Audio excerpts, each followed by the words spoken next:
안녕하세요. 저는 경기도에 사는 30대 후반 여자예요. 제가 겪은 일은 차마 어디에다가도 말 못할 정도로 충격적인 사연이에요. 1년 전에 겪었죠. 바로 저희 집에서 1년간 살았던 시누이 이야기예요. 시누이가 짐 싸서 나가면서 웃었어요. 차갑게요. 그리고 이렇게 말하더라고요. 1년 동안 고마웠어. 올게. 오빠 옆자리 따뜻하더라. 처음엔 무슨 소린지 몰랐어요. 오빠 옆자리? 그게 무슨 말이야? 그리고 문이 닫혔죠. 저는 그 자리에 얼어붙었어요. 천천히 남편을 봤는데 남편이 눈을 피하더라고요. 아무 말도 못하고요. 그 순간 알았어요. 1년 동안 제 집에서 제 눈앞에서 무슨 일이 있었는지. 근데요, 진짜 충격적인 건 그 다음에 알게 됐어요. 시누이가 저희 집에 들어온 이유, 처음부터 계획된 거였더라고요. 그리고 제 통장에서 9천만 원이 사라져 있었고요. 처음부터 차근차근 말씀드릴게요. 저는 경기도 수원에서 태어났어요. 평범한 집안이었죠. 아버지는 공무원, 어머니는 주부. 위로 오빠가 하나 있고요. 어릴 때부터 성실하게 살았어요. 공부도 열심히 해서 서울에 있는 대학 갔고 졸업하고 대기업 계열사에 취직했죠. 직장 생활하면서 돈을 꽤 모았거든요. 월급 받으면 반은 무조건 저축했어요. 그렇게 5년 동안 모은 돈이 5천만 원이었죠. 남편을 만난 건 28살 때였어요.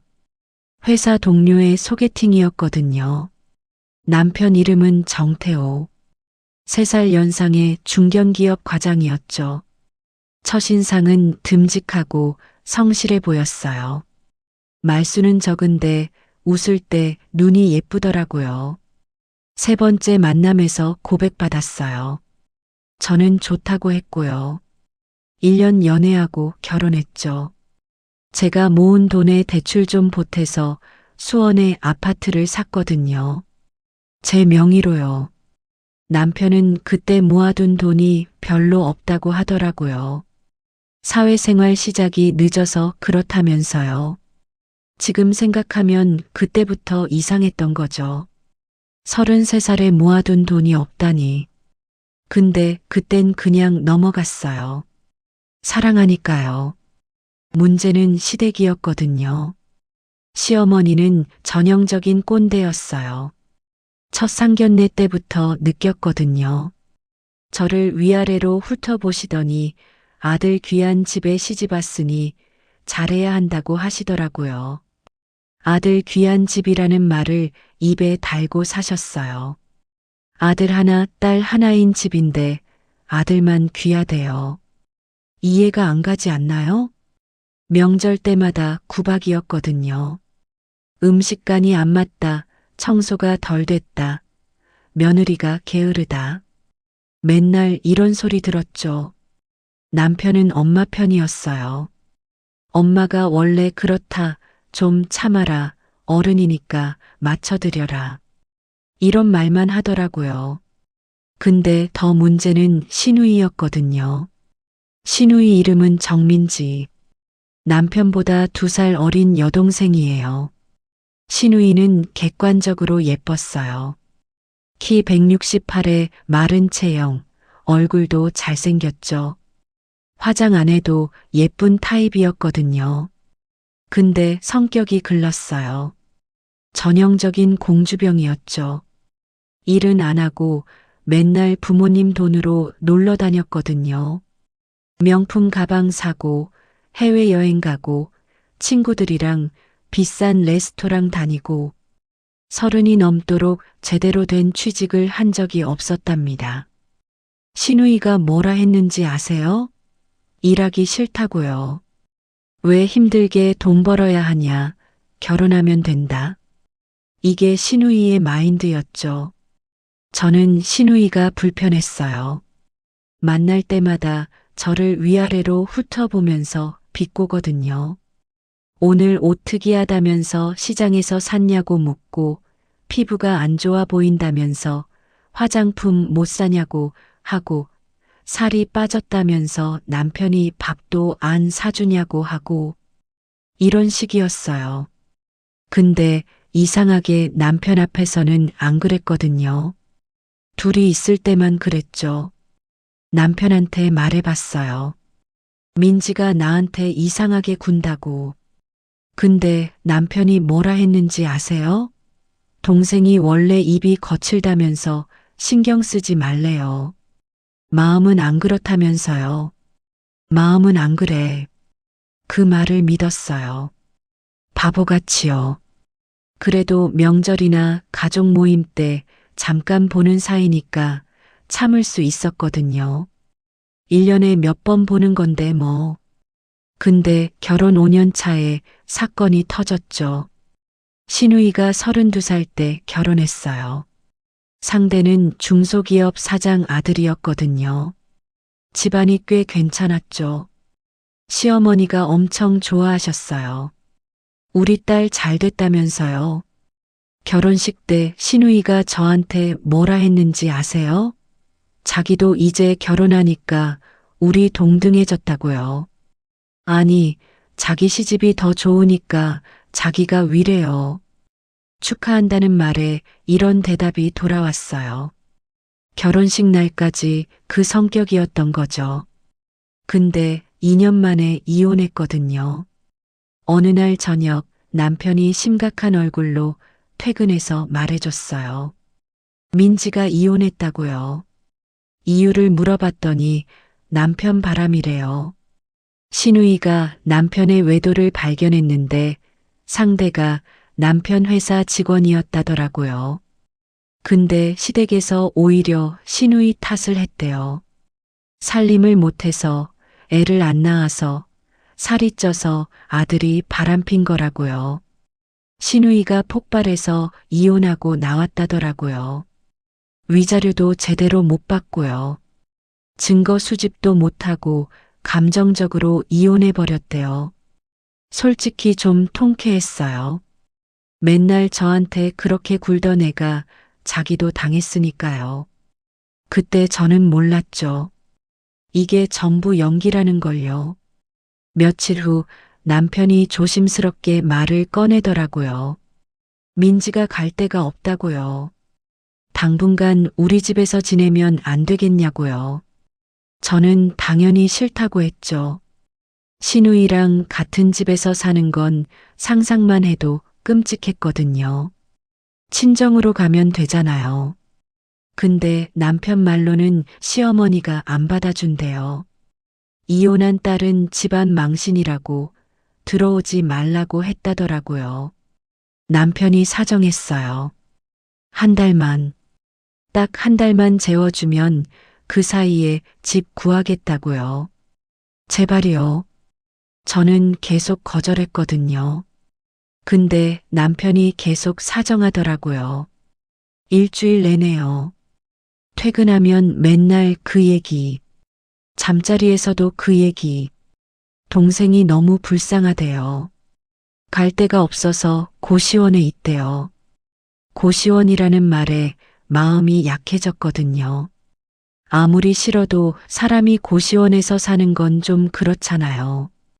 결국 승낙했어요. 한 달만이라고요. 정말 딱 한 달만이라고요. 남편이 약속했거든요. 한 달 안에 무조건 내보내겠다고요. 신우이가 짐 싸서 들어왔어요. 캐리어 2개에 짐이 가득하더라고요. 들어오자마자 집을 둘러보더니 뭐라 했는지 아세요? 생각보다 좁다고요. 뭐 어쩌겠냐, 참아야지 하면서요. 인사도 없었어요. 재워준다고 고맙다는 말도 없었고요. 짐을 작은 방에 풀더니 배고프다고 저녁 뭐냐고 묻더라고요. 첫날부터 불쾌했죠. 신우이가 들어오고 나서 제 삶은 지옥이 됐거든요. 신우이는 집안일을 하나도 안 했어요. 설거지, 청소, 빨래. 전부 제 몫이었죠. 신우이는 맨날 거실 소파에 누워서 핸드폰만 했거든요. TV 틀어놓고 과자 먹으면서 유튜브 보고 하루 종일 그랬답니다. 제가 퇴근해서 집에 오면 싱크대에 설거지가 쌓여 있었거든요. 신우이가 점심에 먹은 것들이요. 라면 냄비, 접시, 컵. 전부 싱크대에 그대로요. 신우이한테 설거지 좀 해놓지 하면 뭐라 했는지 아세요? 피곤해서 깜빡했대요. 매일 이랬어요. 매일이요. 청소도 안 했거든요. 신우이 방에서 냄새가 나기 시작했어요. 들어가 보니까 과자 봉지, 음료수 병, 옷가지들이 바닥에 널려 있더라고요. 방 좀 치우라고 하면 알았다고, 나중에 한다고요. 근데 나중에는 안 왔죠. 그것도 모자라서 트집을 잡았거든요. 어느 날 저녁을 차렸는데 신우이가 한 숟가락 먹고 왜 이렇게 짜냐며 얼굴을 찡그리더라고요. 간 맞춰서 했는데요. 남편한테 물어보니까 괜찮다고 하고요. 그러니까 신우이가 뭐라 했는지 아세요? 오빠는 맨날 옳게 편만 든다면서 화내고 자기 방으로 들어가 버렸어요. 그날 저녁 배달시켜 먹었죠. 제 카드로요. 화장실도 문제였거든요. 신우이가 화장실 쓰고 나면 머리카락이 여기저기 있었어요. 세면대에, 바닥에, 샤워부스예요. 머리카락 좀 치우라고 하면 자기 머리카락 아니래요. 제 머리카락이래요. 저는 머리가 짧은데 신우이는 길거든요. 눈으로 봐도 아는데 우기더라고요. 세제도 문제였어요. 이 세제 말고 다른 거 사래요. 자기 피부가 약해서 이거 쓰면 간지럽대요. 얹혀 사는 주제에 세제까지 간섭이었죠. 남편한테 말했거든요. 민지 좀 어떻게 하라고요. 너무 힘들다고요. 남편이 동생한테 말하긴 했어요. 근데 소용없었죠. 신우이가 오빠한테는 또 다르게 굴거든요. 오빠한테 울먹이면서 올케가 자기 싫어한대요. 갈 데도 없는데 어떡하냐고요. 고시원으로 다시 가야 하냐고요. 그러니까 남편이 또 넘어가더라고요. 저보고 좀 참으라고요. 동생이 요즘 힘들어서 예민하대요.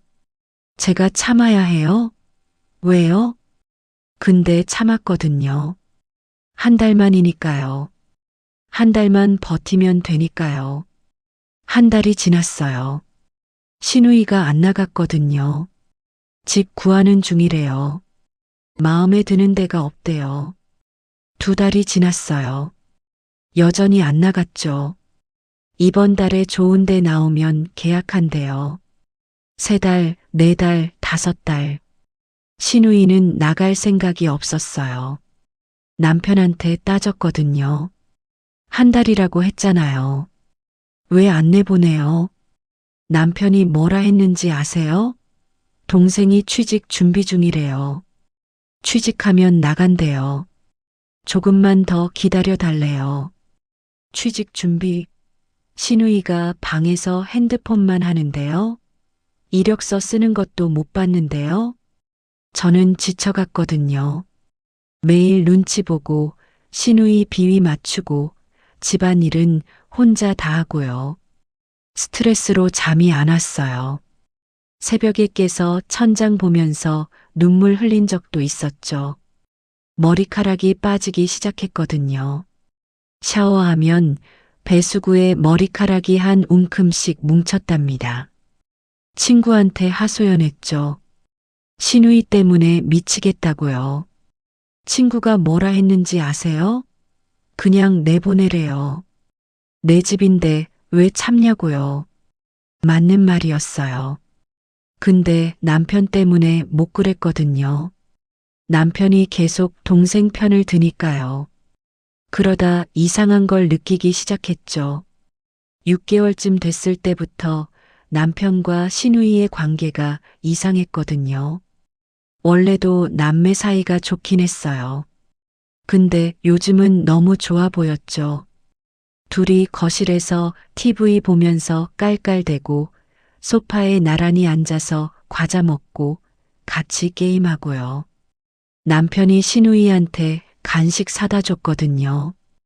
퇴근길에 신우이가 좋아하는 디저트 사오고 주말에 신우이가 먹고 싶다는 거 배달시키고요. 저한테는 안 그러면서요. 저한테는 뭐 먹고 싶은지 물어본 적도 없으면서요. 어느 주말에 남편이 신우이랑 영화 보러 간다고 하더라고요. 같이 가겠냐고 물어봤는데 저는 싫다고 했죠. 남편이랑 신우이가 둘이 영화 보러 갔어요. 저 빼고요. 이상했거든요. 분명히 이상했어요. 근데 남매잖아요. 친남매끼리 영화 보러 갈 수도 있잖아요. 그렇게 생각하려고 했죠. 어느 날 밤이었어요. 새벽 2시쯤이요. 화장실 가려고 일어났는데 거실에서 소리가 나더라고요. 조심스럽게 다가가서 봤죠. 남편이랑 신우이가 거실에서 이야기하고 있었거든요. 새벽 2시예요. 둘이 소파에 나란히 앉아서 소곤소곤요. 신우이가 남편 어깨에 기대서요.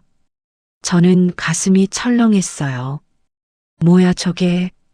제가 나타나니까 둘이 화들짝 놀라면서 떨어지더라고요. 마치 들킨 것처럼요. 잠이 안 와서 물 마시려고 했대요. 신우이도 잠이 안 와서 이야기 좀 했대요. 이상했거든요. 왜 새벽 2시에 둘이? 왜 어깨에 기대고? 근데 남매잖아요. 설마요. 그런 생각은 말도 안 되잖아요. 저는 그냥 화장실 갔다가 다시 잤거든요. 제가 너무 예민한 거라고, 스트레스 때문에 이상한 생각이 드는 거라고 합리화했죠. 며칠 후에도 비슷한 일이 있었어요. 제가 거실에서 TV 보고 있었는데 신우이가 남편한테 전화하더라고요. 남편이 야근 중이었거든요. 오늘 몇 시에 오냐고 물어보더니 빨리 오래요. 심심하대요. 올케는 재미없대요. 제 앞에서 그런 말을 했거든요. 근데 남편이 뭐라 했는지 아세요? 알았다고요. 빨리 간다고요. 저한테는 야근 늦어진다고 하면서 신우이한테는 빨리 간대요. 이상한 게 하나둘씩 눈에 들어왔죠. 남편이 신우이한테 말할 때 목소리가 달랐거든요. 저한테 할 때보다 부드럽고 다정했어요. 신우이가 남편 옷을 챙겨줬어요. 아침에 출근할 때 넥타이 골라주고 양말 짝 맞춰주고요. 제가 해야 할 일을 신우이가 하더라고요.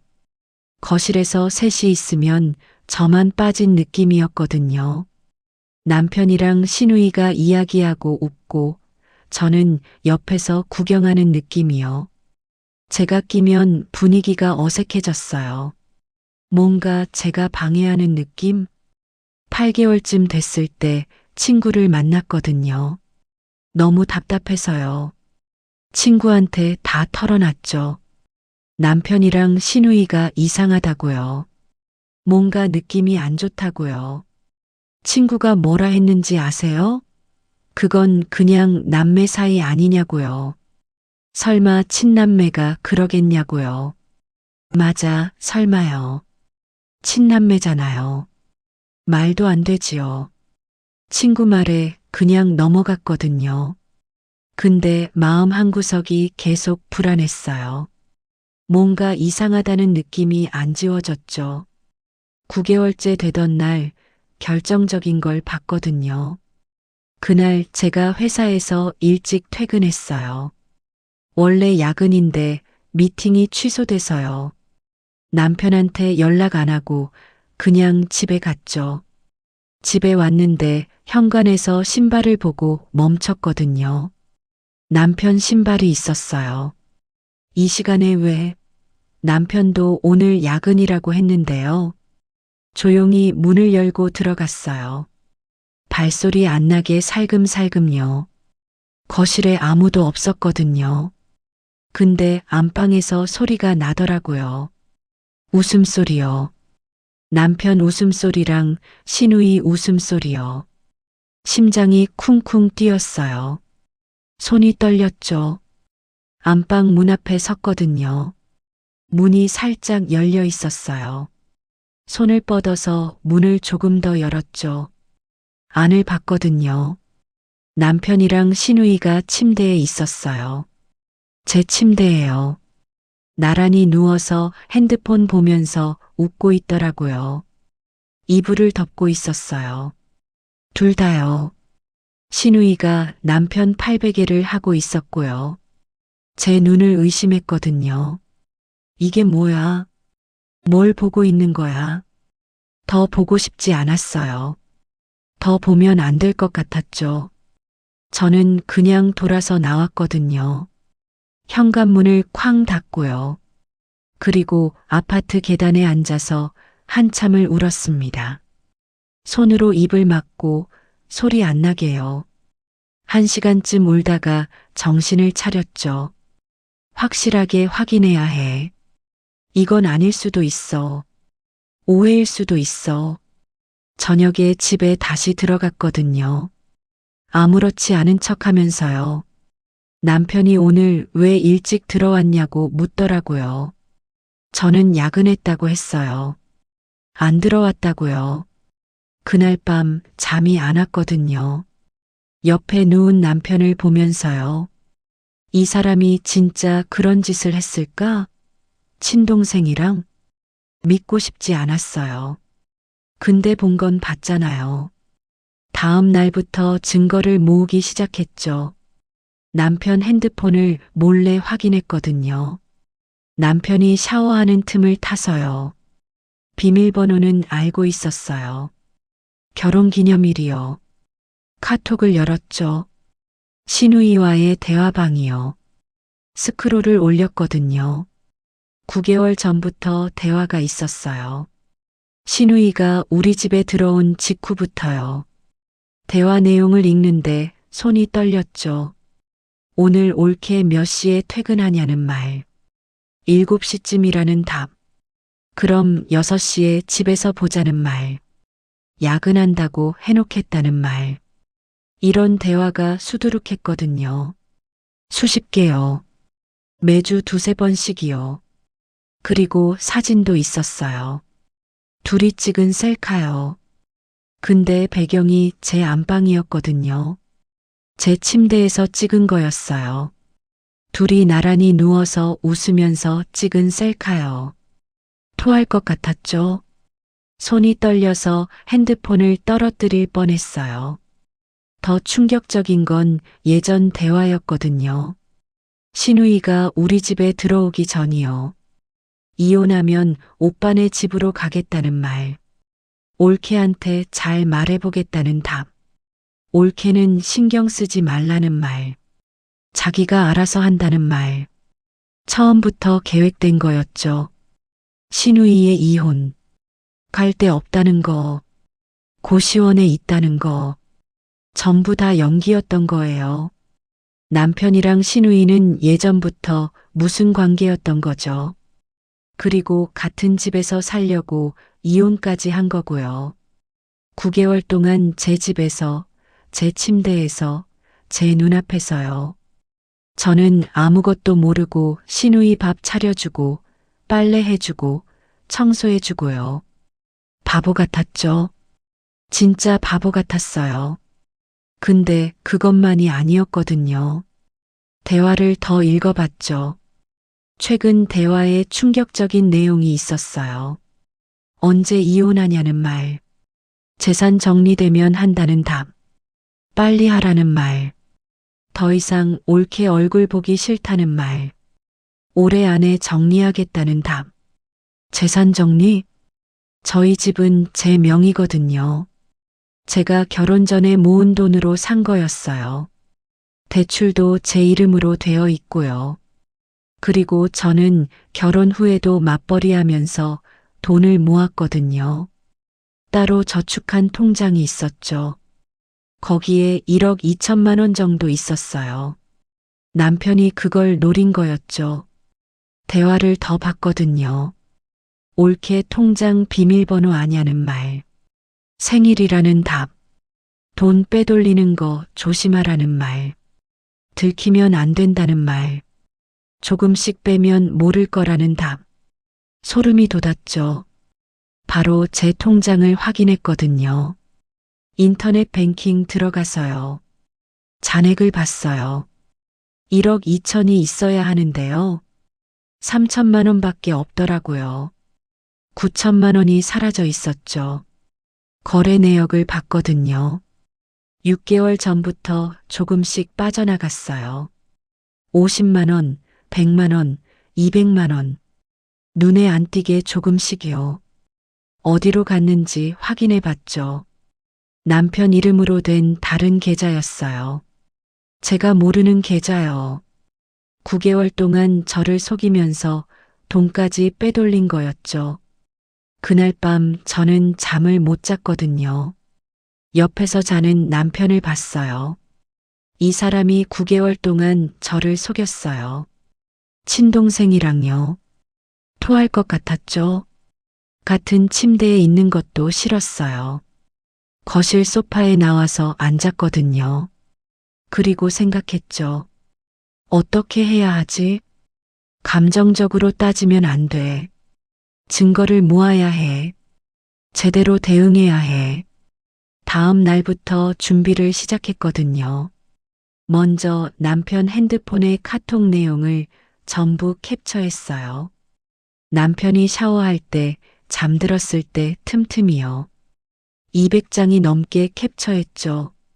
통장 거래 내역도 출력했거든요. 9천만 원이 빠져나간 기록이요. 남편 계좌로 이체된 기록이요. 사진도 저장했어요. 둘이 찍은 셀카, 침대에서 찍은 것들이요. 그리고 변호사를 만났죠. 변호사가 증거 보더니 뭐라 했는지 아세요? 충분하다고요. 이 정도면 이혼 재판에서 100% 이긴다고요. 그리고 횡령으로 형사 고소도 가능하다더라고요. 위자료 얼마까지 받을 수 있냐고 물었거든요. 최소 5천은 받을 수 있을 거래요. 그리고 빼돌린 9천만 원은 전액 돌려받을 수 있다고요. 준비하는데 2달이 걸렸어요. 그 2달 동안 아무렇지 않은 척 살았거든요. 남편 옆에서 자고 시누이 밥 차려주고 평범한 척이요. 진짜 힘들었어요. 매일 연기하는 기분이었죠. 근데 참았거든요. 제대로 복수하려면요. 모든 준비가 끝났습니다. 11개월째 되던 날이었죠. 그날 저녁 남편과 시누이를 거실에 불렀거든요. 할 말이 있다고요. 둘이 소파에 앉았어요. 나란히요. 저는 맞은편에 섰죠. 핸드폰을 꺼내서 캡처한 카톡 내용을 보여줬거든요. 이게 뭐냐고요. 남편 얼굴이 하얘지더라고요. 시누이도요. 남편이 말을 더듬었어요. 오해라고요. 그냥 동생이니까 농담한 거라고요. 제 침대에서 둘이 찍은 사진도 농담이냐고 물었죠. 사진을 보여줬거든요. 둘이 나란히 누워서 찍은 셀카요. 남편이 아무 말도 못하더라고요. 통장 내역을 보여줬거든요. 9천만 원이 빠져나간 기록이요. 내 통장에서 9천만 원 빼돌린 것도 농담이냐고 물었죠. 시누이가 끼어들더라고요. 이야기 좀 하자고요. 흥분하지 말라고요. 오해가 있는 것 같다고요. 저는 차갑게 말했거든요. 오해? 카톡에 다 있어요. 언제 이혼하냐? 재산 정리되면 한다. 옳게 통장 비밀번호 알아? 이게 오해냐고요. 시누이가 입을 다물었죠. 저는 계속 말했거든요. 처음부터 계획한 거지. 이혼한 척하고 우리 집 들어와서 내 남편이랑 내 침대에서 자고 내 돈 빼돌리고 다 계획이었지? 남편이 무릎을 꿇더라고요. 잘못했다고요. 한 번만 봐달라고요. 9개월 동안 속인 게 잘못으로 끝나냐고 물었죠. 신우이도 태도가 바뀌더라고요. 갑자기 울면서 언니라고 부르는 거예요. 9개월 동안 올케라고 부르던 애가요. 미안하다고요. 잘못했다고요. 용서해 달라고요. 역겨웠습니다. 변호사한테 다 넘겼다고 했습니다. 이혼이라고요. 그리고 횡령으로 형사 고소할 거라고요. 둘 다요. 남편이 울면서 매달렸어요. 제발 한 번만 봐달라고요. 다시는 안 그러겠다고요. 저는 뿌리쳤거든요. 당장 나가라고요. 오늘 중으로 짐 싸서 나가라고요. 그날 밤 신우이가 짐을 쌌어요. 9개월 전에 들어올 때처럼 캐리어 2개예요. 문 앞에서 신우이가 돌아봤거든요. 눈물 자국이 마른 얼굴로요. 그리고 웃더라고요. 차갑게요. 1년 동안 고마웠어, 올케. 오빠 옆자리 따뜻하더라. 소름이 돋았죠. 신우이가 계속 말했거든요. 설마 몰랐냐고요. 1년 동안 자기가 어디서 잤는지요. 올케가 야근할 때, 올케가 잠들었을 때요. 오빠 옆자리가 자기 자리였다고요. 그 말을 남기고 신우이가 나갔습니다. 문이 닫히고 나서야 다리에 힘이 풀렸죠. 그 자리에 주저앉았거든요. 남편을 봤습니다. 남편이 고개를 숙이고 있더라고요. 사실이냐고 물었죠. 남편이 대답 안 했어요. 그게 대답이었죠. 이혼 재판은 제가 이겼거든요. 증거가 충분했어요. 카톡 내용, 사진, 통장 거래 내역이요. 변호사가 완벽하게 준비해줬죠. 남편 측 변호사가 온갖 변명을 늘어놨거든요. 남매 사이라서 오해의 소지가 있었다. 돈은 빌린 거다. 아내가 너무 예민하다. 근데 증거 앞에서는 소용없었죠. 판사가 판결을 내렸거든요. 남편 유책이요. 위자료 5천만 원이요. 재산 분할은 제가 7, 남편이 3이요. 집은 당연히 제 거였어요. 제 명의고 제 돈으로 샀으니까요. 횡령 고소도 했습니다. 9천만 원을 돌려받았어요. 이자까지 해서 9,500만 원이요. 남편은 회사에서 잘렸어요. 소문이 퍼졌거든요. 처음엔 어떻게 퍼진 줄 몰랐는데 나중에 알게 됐죠. 제가 한 거 아니에요. 남편 회사에 아는 사람이 있었는데 그 사람이 재판 결과를 알게 된 거예요. 그리고 퍼뜨렸더라고요. 친동생이랑 바람 피우고 아내 돈 빼돌린 사람이라고요. 남편은 회사에서 권고 사직 당했죠. 사실상 해고예요. 신우이도 마찬가지였거든요. SNS에서 신상이 털렸어요. 누가 한 건지는 몰라요.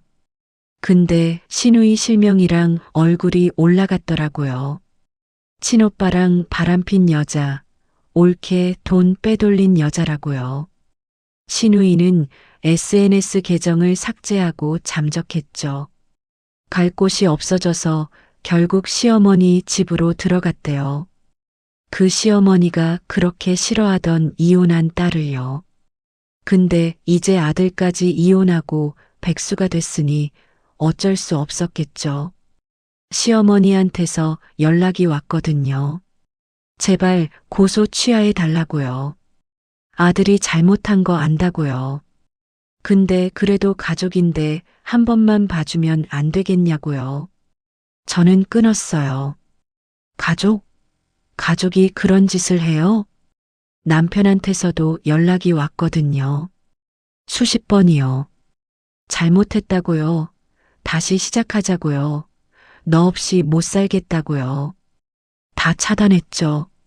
나중에 들은 얘기로는 남편이 술에 빠져서 살고 있대요.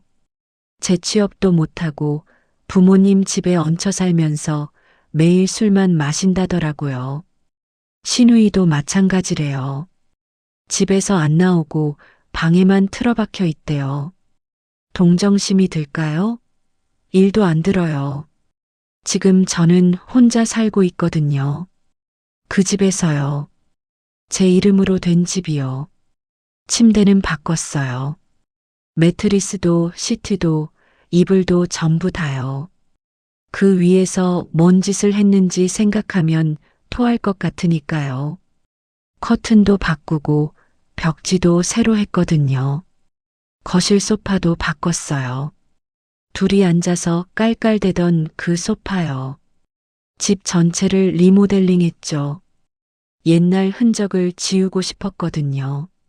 돈은 많이 들었지만 후회 없어요. 이제 진짜 제 집 같거든요.